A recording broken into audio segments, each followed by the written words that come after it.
I get dropped for the right back in. I'm gonna fight this shit. I'm gonna take this risk and let my pride get dropped for the right back in. Cause there's no question, I've been through worse, I can handle this. What is up, ladies and gentlemen, and welcome back to the channel. We're coming back at you with another head-to-head match, and in this one, folks, we have quite possibly the worst ninja picker I have ever seen in my entire life.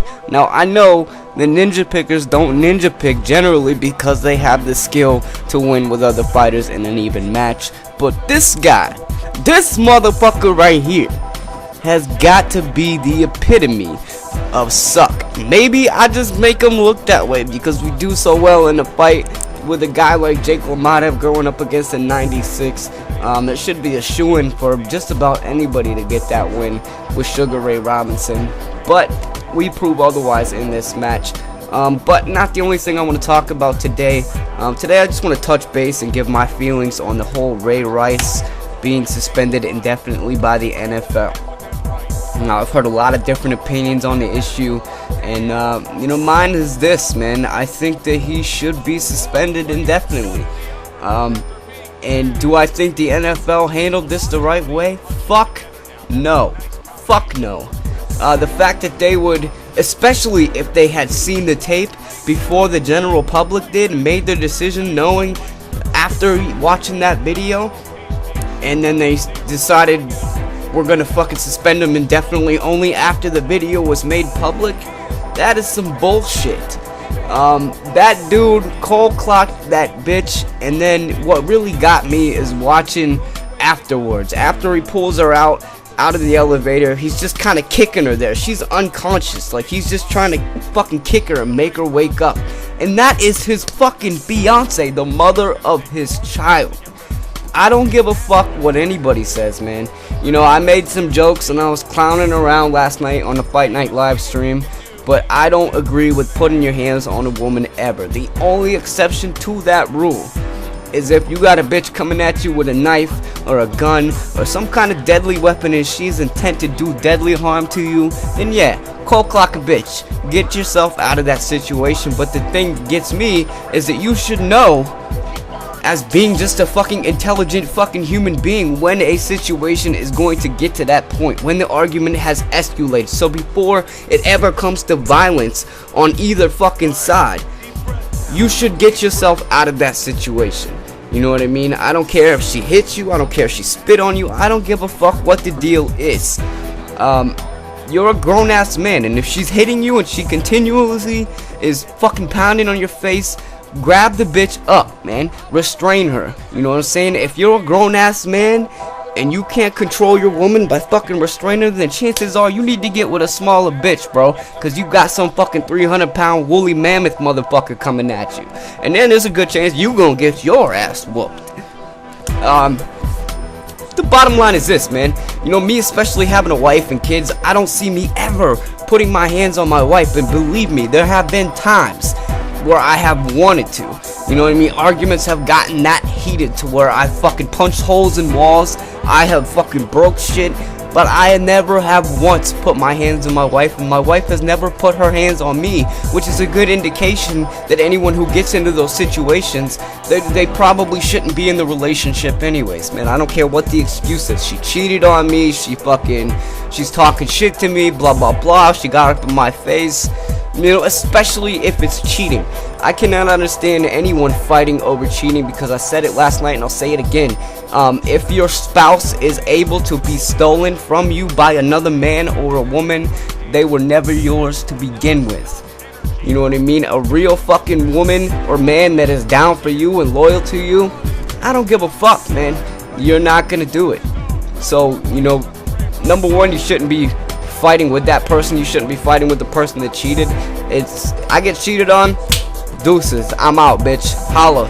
You know what I'm saying? So I don't know, man. I think the situation was handled all sorts of wrong from the NFL.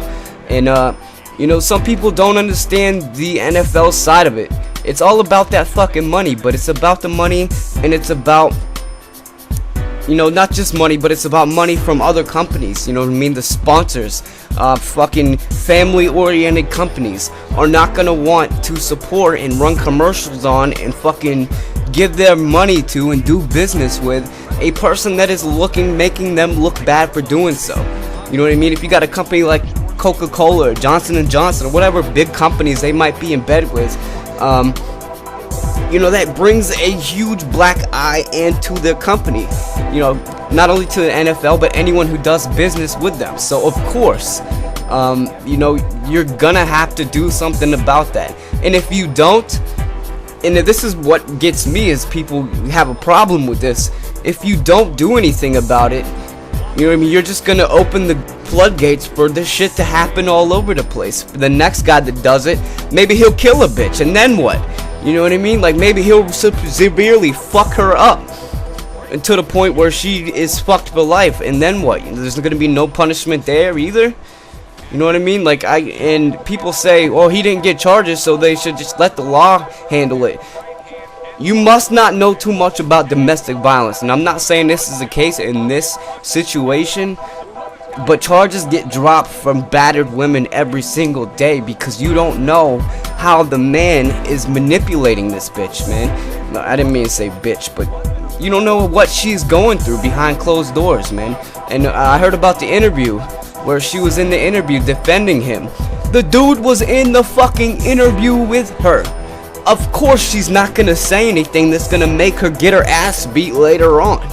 You know what I mean? Who knows what this motherfucker said to her? If he's beating her ass out in public, who knows what fucking happens when they're fucking at home? You know what I mean? And why did she stay with him? Why did she get married? It could be the same situation, man. You have no idea how hard it is for women sometimes to get away from these situations. Now, it could be for money. It could. You know what I mean? She could be a gold digger. She could be a cheating whore. That could be what happened in the whole situation. But the fact of the matter remains is that it's not okay to put your hands on a woman, and it's not okay to think that it's okay. You guys have no idea the shit that I've seen working where I work at a project. Like, I've seen women come up to me and say, and I've told them, what the fuck are you doing going back to that? Because my view is, if you keep going back and going back and going back, at what point does it become your fault? And I had a girl say to me, you don't know how many times I've tried. He finds me. He does this. I'm afraid for my life. I'm afraid for my child's life. He's threatened to kill my children. So, I mean, and at that point, yeah, I mean, call the cops. You know, get the cops involved if you're really that scared for your life. But the system has failed so many of these mothers, man. Like, the system is fucked. They don't give a fuck, man. Like, you know what I mean? Restraining orders and all that. Like, there's so many cracks that can be fell through with shit like that, to where the abusers, you know, they get away with shit that they do simply because they can, simply because someone in the system failed them. So, I don't know. I mean, I've ranted on this enough, and I've heard arguments about, you know, people getting suspended for a year for smoking marijuana. I mean, how is that? They get mad about that, but they don't see why Ray Rice should be suspended. Like, come on, man. If anything, I don't know. It was just outrageous to me that this guy was going to get a 2-game suspension for beating the fuck out of his fiance, and someone who decides to smoke some fucking pot on their off time recreationally is going to get suspended for a fucking year. I mean, are you fucking serious? Are those even on the same fucking level of fucking offenses? I don't know, man. But that's just my personal opinion, man. You know what I mean? You guys are gonna have your own. You know, maybe some of you guys think she asked for it, but at the end of the day, man, a grown-ass man has no business putting their hands on a female.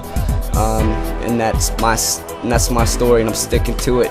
You see us get a knockdown here, though. We come in, we hit him with a beautiful right hook, and on the way down, we basically slap him in the face with that jab. Say, bitch, get your bitch ass down. Get the fuck out of here, bro.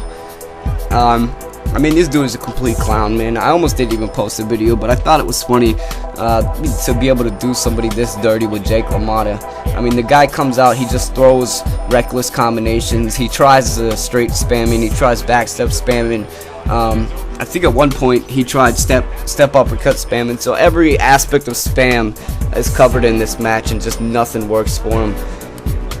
And I mean, it's just pathetic. Like, at what point do you need to just put the fucking controller down? Because Fight Night Champion just simply isn't your game, bro. You need to go back to Tekken, go back to Mortal Kombat, you know what I mean? Go back to something that you can be cheap at and actually do good, because for the most part, you need some type of skill. I mean, even if you're going to spam, you need timing to spam at least, and this dude has none of it. I mean, I'm nowhere near him, and he's backstep straighting. I mean, it's just fucking pathetic, and it's laughable. But the fight is coming to a wrap. That's it, I believe. No, I think he gets up one more time. But like I said, man, you guys are gonna have your own opinions. Just me and the stuff that I've witnessed and the stuff that I've had to deal with. You know, I just don't think it's appropriate. You know, all jokes aside, you know, bus driver uppercut that bitch, yeah, shit like that. You know, I mean, it's all fun and games and it's funny, but at the end of the day, man, you know, you have a company that has to think about its image. You have a company that has to think about companies that do business with that company's image. And you have to think about the kids, man. Nobody, not once was it mentioned that the mass amount of football fans that are kids from their parents. You know what I mean? Is that really the type of image that you want your kids looking up to, as some guy that's going to beat the fuck out of his wife and get to stay in the NFL? I don't. I'm glad he's gone. They the rip one. I'm out. Peace.